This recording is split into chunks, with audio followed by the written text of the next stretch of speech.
Join us for a review of the new Mini Countryman plug-in hybrid. Let's go.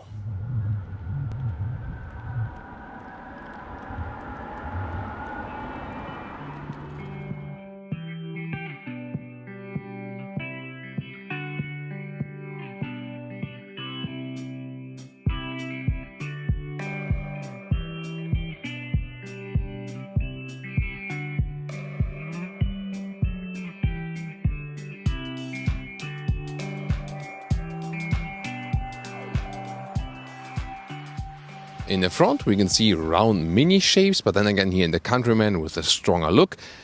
This facelift, which counts for the whole model family, also changes a little bit of the grille design.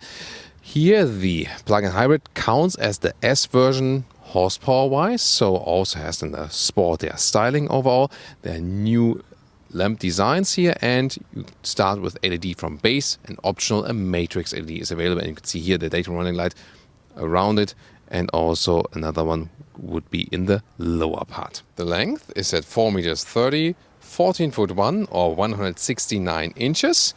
Talking about inches, 16 to 19 inch wheels are available for the Countryman. These here are the 18 inch wheels with the black design. The logo, which has this E, but at the same time signalizes a plug. And then you can open it, and also this is where you also recharge your vehicle. You see the Union Jack tail lamp design now. That was done for the normal Mini before, now also carried over to the Countryman. Then the black big lettering here. The plug-in hybrid version has this E badge here as well to see it, but still a real exhaust pipe. The Mini Countryman in general, 1.5 liter 3-cylinder engines or 2 liter 4-cylinder engines, both for petrol and diesel. And here the plug-in hybrid is based on a 1.5 liter 3-cylinder turbo petrol engine. Then combined horsepower output is 220, so 220 horsepower. And 6.8 seconds is the acceleration figure to 100 kilometers or 62 miles an hour. Front-wheel drive then with the combustion engine, plus rear-wheel drive with the electric motor in the rear. Then it gives you an all-wheel drive or rear-wheel drive only if you are in the pure EV mode.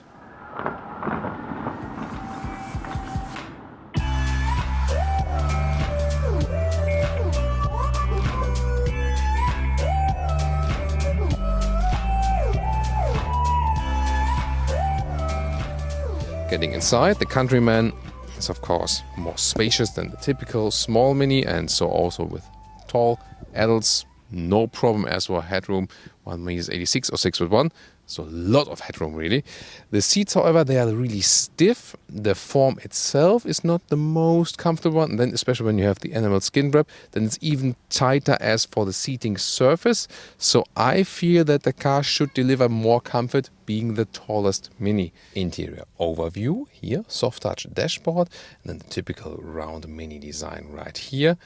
Houses the touchscreen meanwhile, and always comes with a 5-inch left and 8.8 inch on the right. Head-up display also available, but here in this separate plastic layer. Instruments, the thing is that especially the inside looks a little bit out of focus, so that should have been made better. However, the middle part will be where the digital speed will be displayed when running the vehicle. Right side fuel status, left side for the electric gauges, and as soon as you are in these yellow dots area, it will be look different when we drive.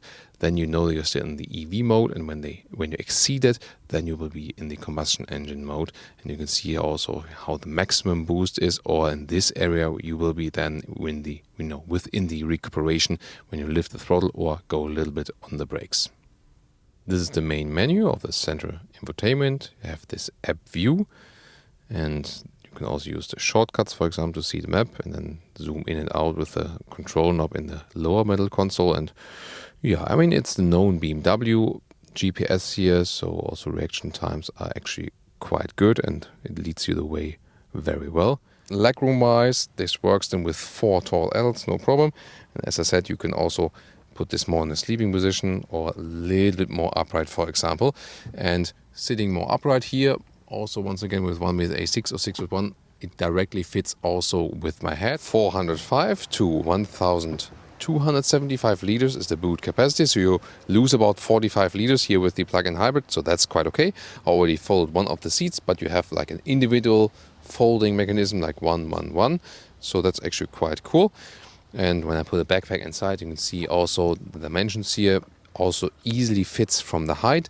So overall, very well usable, I think. Maximum speed pure electric, by the way, 135 kilometers or 80 miles an hour. And the top speed of this vehicle, the total with the combustion engine combined, 200 kilometers or 125 miles. And most of the time you would just leave it in the auto mode, and then you don't really care anymore. You try to recharge it as often as possible and just let the car do its thing, and then hopefully have a lower fuel consumption. Here at the motorway now, since we're in Germany, we also want to give you some motorway impression. At 120 kilometers an hour, the car is reasonably silent. As we know from Mini, even though this is the biggest Mini and an SUV, it delivers you a rather stiff driving feeling. The suspension is really stiff, and we can also show you the maximum performance. Here we can also drive a little bit faster. We also have the normal driving mode, either green for reduced throttle input or sports for increased throttle input, and then also automatic transmission also adapts to it.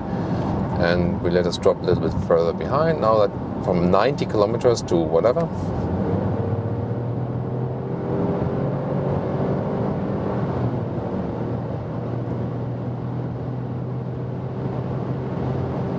That's 150 kilometers an hour. That shall be enough for so far.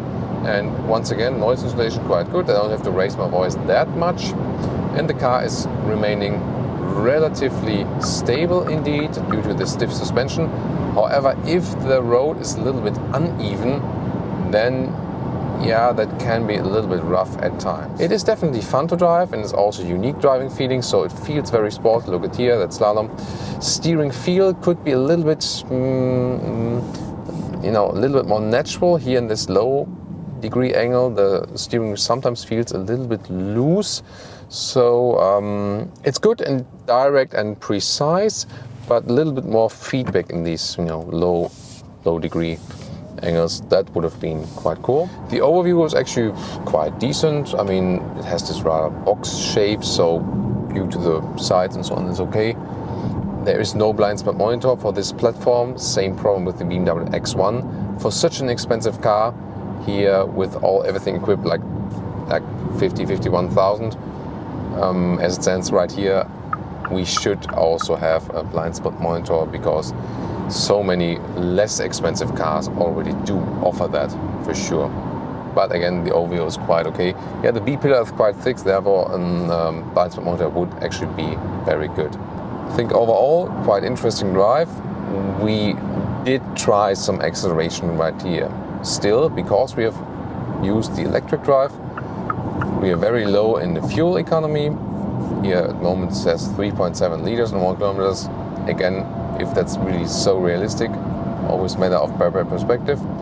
And also shows me the electric consumption, which is at the moment at a little bit less than 11 kilowatt hours on 1 kilometers. Yeah. What does it say? Not too much, but I can tell you so far, when I compare the figures with other plug-in hybrids, this looks quite decent. Of course, comes close to the X1 BMW. So I think it's really about this combination of the drivetrains which can make it really efficient. Again, using, for example, the combustion engine here on the motorway, and then once again the electric drive predominantly in the city. Unless you're driving rather short commuting ways per day, then you can try to use all electric and then recharge again.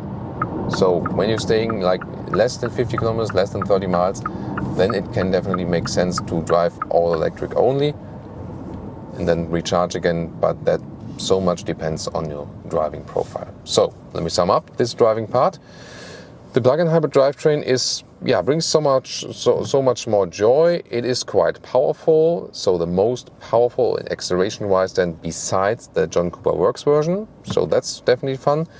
The electric driving modes, like now, also fun. Silent in the city, that's definitely very cool. In both cases, if you really want to stress it, like now, I go to the Max eDrive mode, say, oh, we're in the city, combustion engine went on, I don't want it at the moment, I want to drive all electric now. I can switch it on. Now I'm all electric once again. Silent driving is always very cool, and you still have decent punch here, like this here in the city with electric drive. this works very well, no problem. Downside of this vehicle, the seating comfort, especially for tall people, not that good. The seats are very stiff. This will be a little bit better when you go with the fabric seats. Here the animal skin seats are also stiffer just from the surface. And the suspension is also very stiff. Pro, it drives sporty, it's fun. But comfort-wise, definitely, for example, the X1 would be better. So, yeah, you shouldn't expect the best comfort from this vehicle. That's the thing. So, very interesting driving impressions for today. Tell us your comments. And now to our conclusion for today with the Mini Countryman plug-in hybrid. In general, there were also some facelift changes, actually not too big, but quite nice with the lamps, with the grille, with the tail lamps in the rear, and also a top infotainment system here for the plug-in hybrid version. In general, it is the most attractive non-John Cooper Works version because it is the most powerful in the Mini lineup now, besides the JCW. And also these electric driving moments are pretty cool, silent driving in the city, and you can also be very efficient if you recharge frequently, because then you can use the optimum of this combined drivetrains. Exterior-wise, it's a styling object, no doubt about that. Interior, also a lot of interesting design cues. However, the comfort of the seats and the suspension, that was probably the worst thing today. So I felt this car should be a little bit more comfortable, especially being the SUV version. However, you also have a sporty go-kart feeling and like driving, as you know from Mini. And again, this drivetrain is actually very interesting to drive, definitely. More fun than probably only with the John Cooper Works version.